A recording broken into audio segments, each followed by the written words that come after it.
Oui, c'est vrai qu'à l'école, il y a encore malheureusement des stéréotypes de genre, hein, et vous l'avez dit, dès la crèche. Il faut, à mon avis, travailler sur 3 dimensions. D'abord, les bâtiments, parce que je pense qu'il y a un enjeu effectivement sur les cours de récréation. Dans le 12e, on a fait les cours Oasis, qui sont des cours végétalisés, mais qui aussi redistribuent les espaces de jeu des enfants. Il n'y a plus les garçons qui jouent au milieu de la cour et les filles sur les marges, mais bien des espaces de jeu pour chacun, où chacun puisse s'épanouir et jouer. Le deuxième enjeu, c'est la formation des agentes et des agents de l'éducation nationale pour déconstruire ces stéréotypes de genre, ne plus attribuer les dinettes aux petites filles, les voitures aux petits garçons. Et puis dans les programmes scolaires, je crois qu'il faut mettre en valeur le matrimoine, ça se fait de plus en plus mais c'est important, et mettre en valeur les femmes historiques auxquelles les jeunes filles peuvent s'identifier pour construire leur parcours professionnel. Donc oui, il y a beaucoup à faire et c'est sûr qu'à l'Assemblée, nous œuvrerons dans ce sens-là.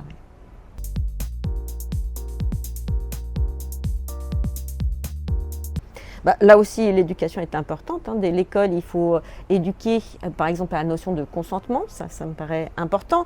Mais sur les violences sexistes et sexuelles qui existent, il faut là aussi travailler, à mon avis, sur 3 dimensions. La formation au repérage de ces violences sexistes et sexuelles, ça demande de la formation de tous les agents, tous les professionnels d'ailleurs au sens large qui peuvent être en contact avec des victimes de violences sexistes et sexuelles dans la santé, dans l'éducation, dans la justice bien sûr et dans la police. Ça c'est la première dimension, mais il y a bien sûr la dimension d'accompagnement. Il faut peut-être ouvrir de nouveaux lieux pour déposer les plaintes, pas seulement dans les commissariats. C'est important aussi d'ouvrir de nouveaux lieux pour faciliter le dépôt de plainte, puisque c'est un enjeu effectivement pour les violences sexistes et sexuelles. Il y a bien sûr le téléphone grand danger qu'il faut développer, les bracelets anti-rapprochement et l'hébergement d'urgence. Ça, je pense que pour le coup, c'est vraiment peut-être la mère des batailles. Nous proposons de tripler les places d'hébergement d'urgence et c'est vraiment la façon dont on peut mettre les victimes à l'abri. Et puis bien sûr, la sanction contre les auteurs. On voit que malheureusement trop peu de plaintes aboutissent à des sanctions et il faut appliquer la loi de façon extrêmement rigoureuse.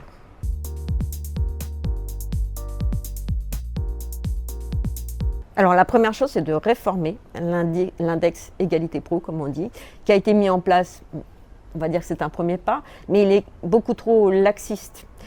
Aujourd'hui, dans les 5 critères, par exemple, pour vous donner un exemple, il y a un critère qui est le simple respect de la loi, c'est-à-dire que les femmes en retour de congé maternité soient augmentées de l'augmentation moyenne qui est pratiquée dans l'entreprise. Ça, c'est la loi.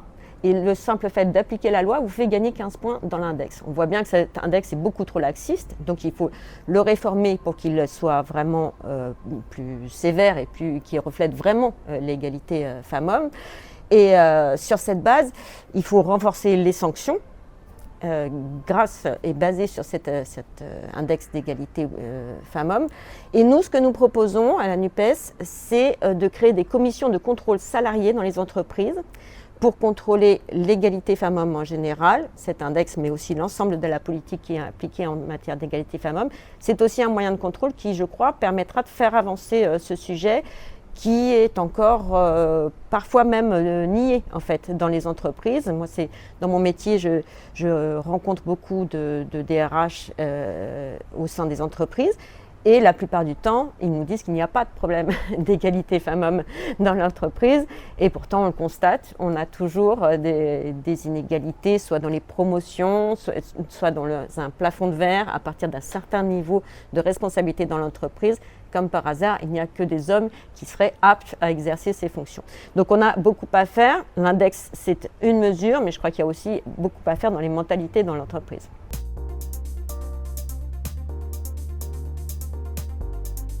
Nous avons particulièrement réfléchi dans le cadre de ces élections législatives à la parité à l'Assemblée. Aujourd'hui, comme vous le savez, il y a une obligation de moyens, mais pas de résultats. On doit investir autant de femmes que d'hommes, mais pas autant d'élus, femmes et hommes.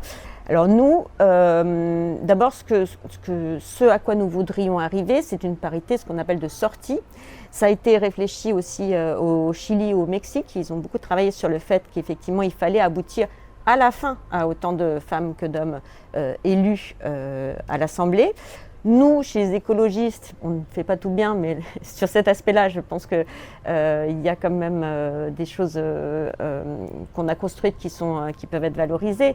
C'est que nous travaillons par cercle d'éligibilité. Nous investissons autant de femmes que d'hommes par cercle d'éligibilité. C'est ce qui nous permet à la fin d'avoir pour le coup une parité de sortie. Le groupe écologiste en 2012 était déjà paritaire, ce qui était le premier groupe paritaire à l'Assemblée nationale. Nous avons aussi travaillé sur les investitures de cette façon-là pour ces élections de 2022. Mais à terme, en fait, cette parité de sortie, nous, ce que nous souhaitons, c'est la faire aboutir par la proportionnelle, avec des listes alternées, évidemment, femmes-hommes. C'est la meilleure façon, finalement, et le plus simple outil pour mettre en place la parité à l'Assemblée nationale.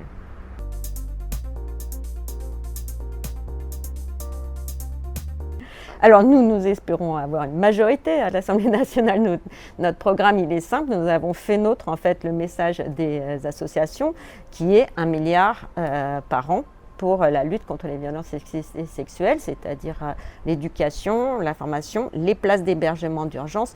Toutes ces associations qui luttent pour les droits des femmes, elles ont effectivement besoin de moyens et nous engageons à débloquer ce milliard d'euros qui est tellement réclamé et qui finalement n'est jamais mis en place.